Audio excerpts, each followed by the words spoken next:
बिस्मिल्लाहिर्रहमानिर्रहीम। अस्सलाम वालेकुम। सरकार अजल अल्लाह ताला फरज शरीफ के पाक इस्मा मुबारक उन्हीं की तफसीर और तशरीह के सिलसिले में आज दूसरे इस्म के साथ हाजिर हूँ। दूसरा इस्म जब आप ज़ियारत इमाम ज़माना अलैहिस्सलाम पढ़ते हैं तो आप कहते हैं अस्सलामु अलैका या शरीकल कुरान। सबसे पहले एक अर्ज़ करता चलूँ कि अक्सर शिया हजरात जब सलाम को बग़ैर समझे अदा कर देते हैं तो वो अपनी हैसियत को भूल जाते हैं। ये समझते हैं कि ये जो सलाम कर रहे हैं ये हम कर रहे हैं, अपनी तरफ से सलाम कर रहे हैं। हालांकि ये गलत है। अगर कोई आदमी अपनी तरफ से सलाम करता है तो ये उसकी नादानी है, जबकि मुतअद्दिद ज़ियारात की तरफ इशारा करते हैं तो उस हकीकत की तरफ इशारा है कि किसकी हकीकत की तरफ से सलाम अर्ज हो रहा है। अगर इस बात को मैं मज़ीद आसान कर दूं, देखिए बादज़ तौहीद इमामत सबसे बड़ा दर्जा है, कामिल दर्जा है। अब ये ना समझ लीजिएगा कि मैंने नबूवत का नाम ही नहीं लिया, कि तौहीद के बाद नबूवत का नाम ही नहीं लिया, सीधा इमामत का दर्जा। नबूवत ही इमामत है।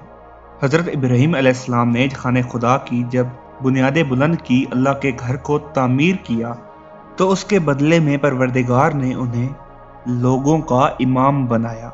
वहाँ पे आम लोग नहीं, बनी आदम की तमाम नस्ल। दर हकीकत नबूवत को इमामत से सरफराज किया गया है। नबूवत ही इमामत है। किसकी इमामत है? बनी नूह आदम की। बादे ज़ातुल वाजिबुल वजूद कामिल तरीन शख्सियत हैसियत फ़कत इमाम की होती है। फिर इमाम चाहे नबी की सूरत में हो या जानशीने नबी की सूरत में। अब देखिए कि सलाम हो रहा है किस पे? इमाम पे। देखिए जब हम आपस में मिलते हैं अस्सलामु अलैकुम, आप पर सलामती हो, और जवाबन वालेकुम सलाम, आप पर भी सलामती हो। मतलब एक दूसरे को सलामती की दुआ देते हैं।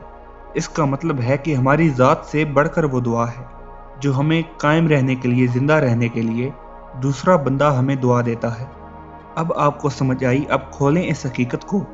अब अगर इमाम को सलाम किया जा रहा है तो इमाम को सलामत रहने के लिए, इमाम को कायम रहने के लिए, इमाम को साहिब रहने के लिए आप सलाम कर रहे हैं। हम सलाम नहीं कर रहे। ये सलाम वो करेगा जो इमाम के दर्जे से बड़ा हो। ये सलामती, ये दुआ, ये साहिब रहने, ये कायम रहने, ये मज़हर खुदा रहने की दुआ मैं और आप तो नहीं दे सकते। कि दे सकते हैं? नहीं दे सकते। मुमकिन ही नहीं है। इमाम से सलाम वो करेगा जो इमाम से बड़ा है। मतलब इमाम एक दर्जे का नाम है। अब मैं चाह रहा हूँ कि जो मैं बार बार एक बात कह रहा हूँ उस जुमले का एक मकसद आप पा जाएं कि तौहीद के बाद सबसे बड़ा दर्जा ही इमाम का है। या ऐसे कह लें कि इमाम से ऊपर सिर्फ अल्लाह है। तो फिर खुद सोच लीजिए कि जो सलाम हम कर रहे हैं या जिसकी तरफ से हम सलाम करते हैं, कि जब हम कहते हैं कि इमाम पे सलाम भेजते हैं वो अल्लाहुम्मा से शुरू होता है, अल्लाहुम्मा कुल वली कल हुज्जत इब्न। और जब हम ज़ियारत में सलाम करते हैं तो अस्सलामु अलैका या शरीकुल कुरान। ये सलाम हमारी तरफ से नहीं होता, ये सलाम उस ज़ाते वाजिब की तरफ से होता है जो फ़कत इस पूरी कायनात में, इस पूरी कौनैन में इमाम से बड़ा तो सिर्फ वही है। अच्छा, अब इसको मज़ीद आसान करूँ। हदीस क़िसा तो माशाल्लाह आप रोज़ाना तिलावत करते होंगे।